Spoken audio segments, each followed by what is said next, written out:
Şu anda sonbahardayız. Yani işimizin açılmasının tam zamanıdır. Bitki şu anda dikilmenin tam zamanıdır. Çevre düzenlemesinin tam zamanıdır. Yani her şeysiyle şu anda sezondayız. Bizde çeşit olarak hemen hemen her çeşit var bizde. Ağaç türü desen her çeşit var. Çam türü desen var. Yörede olan tabii. Yörede olan bütün bitkiler bizde şu anda mevcut. İnsanlar kendi ihtiyaçlarına göre kimisi gelip meyve alıyor, kimisi gelip çam türü alıyor, çalı türü alıyor. Yani kendi ihtiyaçlarına göre tabii. Çevre düzenlemesi olduğu zaman yani her çevre düzenlemesine girdiği zaman her çeşit gider yani. Cennet hurması mesela. Cennet hurması yıllar önce biz böyle bir teşvik ettik.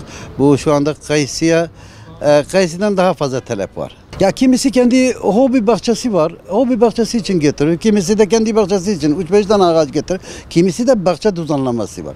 O da var yani köylerimizde, civar köylerinde profesyonelce bu işi yapanlar da var yani. Meyve fidanı üzerinde mesela incir bahçeleri dikiyorlar. O da profesyonele giriyor tabii. Satış, ticaret amacıyla. Şu anda zaman bu zamandır. Meyve fidanı dikersen, çam dikersen, süs bitkisi dikersen sezon tam zamanıdır. Yani ilkbahar sonbahardan daha iyidir, daha verimlidir. Şimdi bitki şu anda hem kök çalışması 1 ay, 2 ay kök çalışması olacak.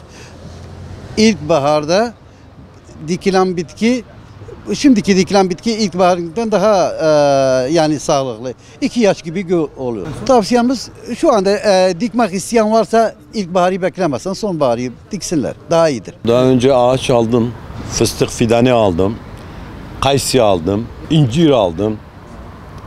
Ne bileyim böyle hoşumuza giden meyve ağaçları olsun, süs bitkileri olsun. Alıyoruz yani. Bahçemize, hobi bahçemize normal köydeki tarlamıza.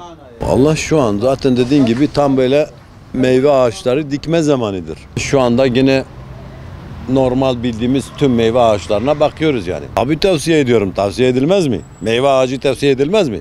Bahçende hobi bahçen varsa, normal tarlan varsa fıstıktır. Ne bileyim diğer meyve ağaçlarıdır. Hepsi dikmek lazım yani.